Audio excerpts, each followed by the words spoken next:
I interviewed Frank Graves of Ecos Research earlier today about some opinion polling that they've done recently that shows that under 35-year-old Canadians, millennials, are deeply, deeply pessimistic and have a dark view of the future. They think this is the first generation that doesn't believe that their lifestyle will be better than their parents. In fact, they think it'll be worse.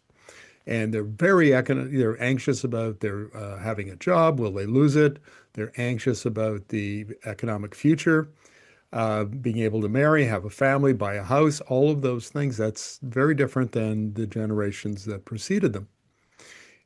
But Frank made a comment that really stuck with me, and he was talking about the disinformation and conspiracy theories and so on that have gripped part of a very large part of the population.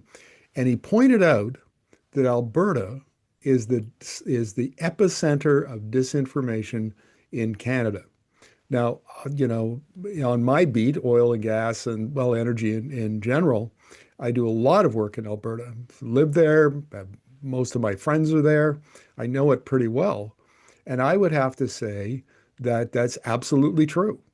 It's astonishing the number of energy professionals who are completely disconnected from the energy transition, from data, from evidence. We have how many contact me by email? CEOs of energy producers, chairmen of the board, who are disturbingly uninformed about what's going on at the global level. And when they argue, they never cite evidence and data to back up their opinion. Now, which is not to say that they're all like that. For every, I mean, there are plenty. I've met plenty of very thoughtful, well-informed folks in Alberta, but the number who aren't is very, very large and alarming. So here's Frank's clip. I want you to watch this, and then I'm going to explain who I think is actually to blame for a lot of this. Frank, are there any regional differences in the data? Yes, there are profound regional differences, although this fault line across generations, and I want to stress that it breaks out very differently for young men and young women, is is most pronounced, and some of this sort of pessimism is most pronounced in Alberta. Alberta has become the epicenter of disinformation, polarization, and also this type of populism that we've been tracking for some time, which becomes exploited under conditions where people feel economic despair. And that's out there in spades. That economic despair, which is grounded in some reality, I'm not getting a house, I don't have a clear path to a secure retirement, is also reinforced and amplified through the prism of disinformation, which is a critically important factor as well, which makes it even worse. And that's stronger in Alberta than any other part of Canada, even though it exists throughout Canada. Okay, so now you had a chance. You saw what Frank had to say, and I want to target one group as being primarily responsible for the fact that Alberta is the disinformation capital, and that is leadership. It all starts at the top, folks. And this really got started under Premier Jason Kenney, who was elected and became Premier 2019. And then it accelerated at a considerable pace once Danielle Smith became Premier in 2022. And Smith is a former conservative radio host. She had for 9 years, she had a show on QR 77 radio in Calgary, and I've been on it a couple times. And you know, what's his name? Jones, the Infowars guy, has got nothing on Danielle Smith. I mean, she trafficked in the craziest guests and misinformation, and it was quite something to sit in the waiting for to go on the interview and to hear the guests who preceded me and some of the crazy things they were saying. Since she's become premier, I have no problem saying that Danielle Smith is a liar. And there's plenty of evidence for it. And journalists don't normally go this route. You very, very carefully call someone a liar because we don't we don't know if they made a mistake, they misspoke, they misunderstood. There are any number of innocent reasons why someone might say something that isn't true. The problem here is volume. And this is, we first confronted this, journalists did, it with Donald Trump, who was just, man lies like a sidewalk, right? And so journalists took them a couple of years to really figure it out that you can call the president of the United States a liar because of the volume of lies he tells. There's no way you can say he misspoke 3,000 times last year. Doesn't work that way. I'm not saying that Danielle Smith lies 3,000 times, but she lies a fair amount, and she's misinformed. She tends to pick up things, pick up ideas in conversations. The next thing you know, it's coming out of her mouth, and as fact. And that's so. It starts at the top, and then she has ministers like Brian Jean in energy and Rebecca Schultz in environment who parrot her. And I see this on Twitter all the time. Danielle Smith will lead a particular charge accusing Ottawa of something or whatever it is. And then, sure as, as the sun rises in the east, we'll see Jean and Schultz tweeting out and repeating the message. So it starts at the top. And by the way, you'll notice in the clip that Frank also mentioned populism. This idea that that you whip people up, you rage bait, you have a us versus them, and you target groups like immigrants and so on.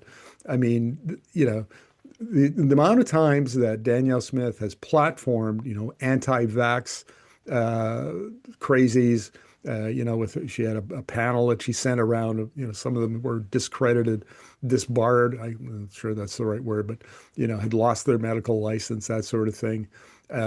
She's flirted with Alberta separatism. I mean, there's plenty of evidence out there. So the top political leadership in Alberta is a source of disinformation. They lead this charge down that rabbit hole. So it's easy to criticize the UCP, but to be honest, the leadership of the NDP hasn't been that much better. I mean, Naheed Nenshi, they haven't countered that misinformation very effectively. Their communication strategy, they're rarely in the media and they don't really get much traction. Nobody pays much attention to them. And last week I was criticizing Naheed Nenshi for basically parroting the UCP position on pipelines, on building a new pipeline to Prince Rupert or maybe to Churchill, Manitoba. And this is part of the problem. They rather than take a stand and criticize and set out another vision, they give pale imitations of what the government is doing, at least on the energy beat. Okay, that's the political leadership. But the leadership within the oil and gas industry is atrocious for this.